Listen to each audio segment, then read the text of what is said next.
Is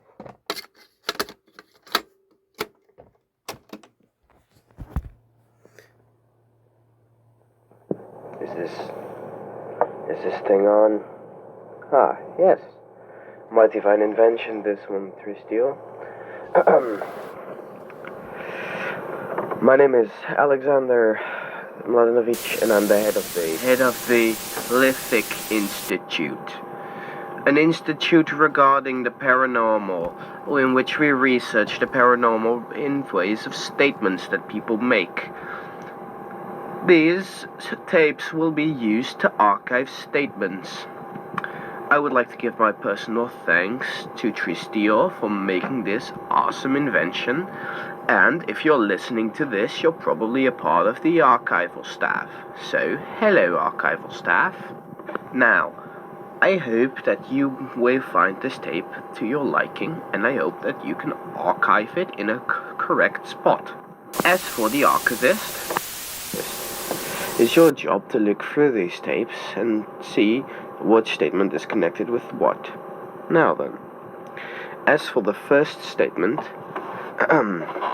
statement of Alexia Rosen, date 3rd of November 2024, regarding green-eyed monster. Location panoramic forest.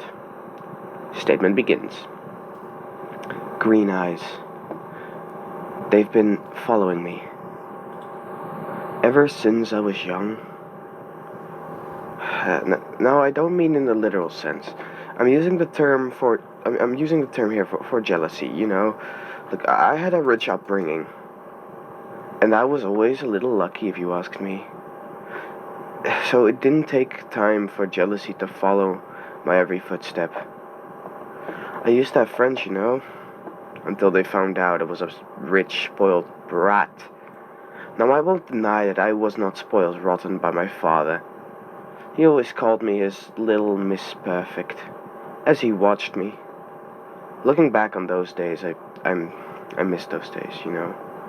The days I could just sleep in and life was perfect, not a care in the world, no problems, no duties, and no eyes. But back then, when I still lived with my father, I would find it boring as hell to stay in those halls.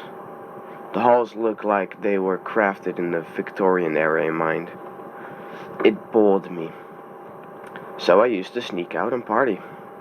This was back in my teenage years. So everything got a little hectic, and one of those nights I met a guy. His name was John Wims. We hit it off instantly. So we went on dates and enjoyed each other's company.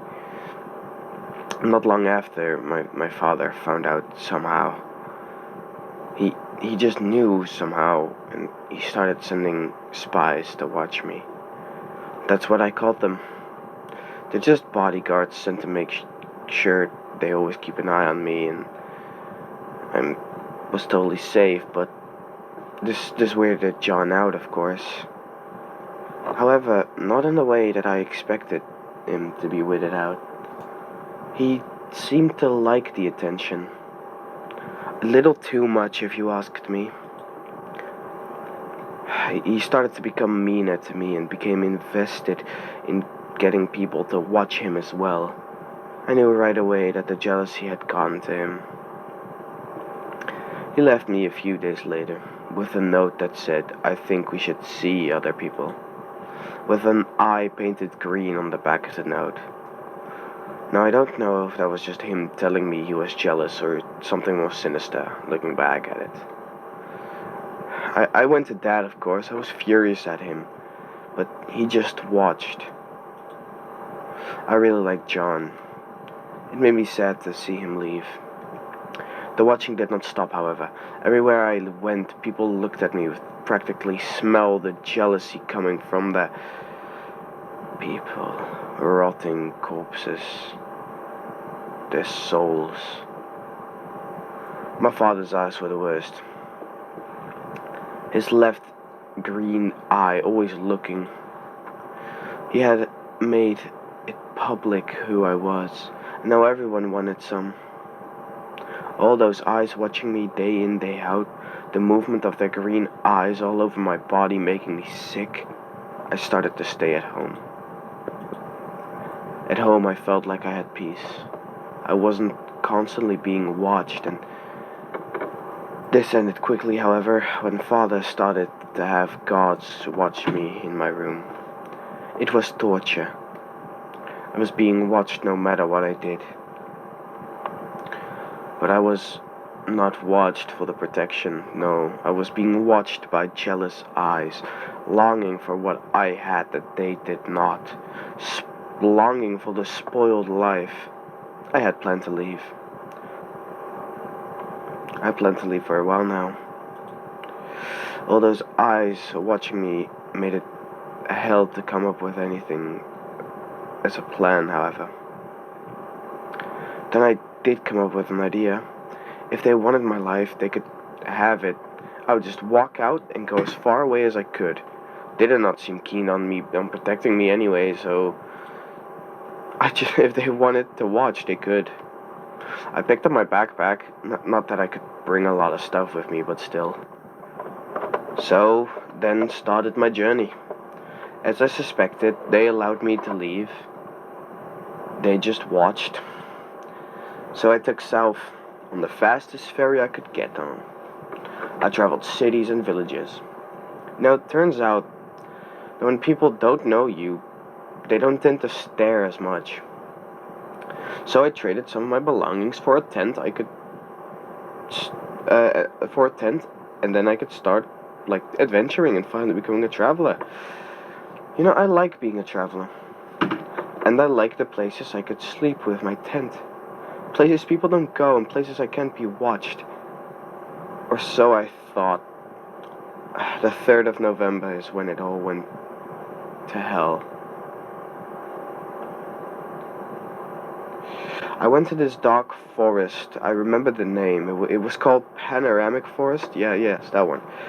I set up camp, and it was becoming night, so I went into my nice and cozy tent and fell fast asleep, and I awoke. I awoke to a feeling I had not felt in a long while, but I remembered it like it was yesterday. I was being watched. In a panic, I ran out of my tent only to be confronted by something I wish I never saw. The forest was gone. It was just darkness above me. However, a colossal green eye staring at me from above. I began to panic, and around me, everybody I remember and everybody I ever saw staring at me with those green eyes, and not in a metaphor this time. Their eyes were all green, a toxic shade of green, no, a lime green. They all just stared. I see you. Felt like forever I was stuck in there. Today's date is 13th September 2025. I awoke here. I still feel like I'm being watched, and my next order of business is to head back to my father, or what's left of him. After all, the eye that was looking down on me resembles his way too closely for my liking. My eyes have turned green now. Not the same as theirs. Mine are not jealousy. However, mine are just a reminder of always being watched. Statement ends. As for of this is the first of many statements that our institute has housed, and the first of my recordings for you, listener, whoever you may be. I do have to note, however, that I don't know how much longer this institute will go for these recordings, as we might have a little trouble along the way regarding a certain chicken, you could say. We kind of have an infestation of chickens everywhere, and it's beginning to be rather annoying for recording statements. I had to re-record this statement at least 50 times because of that chicken that kept clucking through it. I managed to get into the other room without hurting it, because God knows what will happen if we touch them. Anyways, thank you, listener. This was the first statement of many, titled The Green-Eyed Monster, statement by blah blah blah. You get the gist. The recording ends.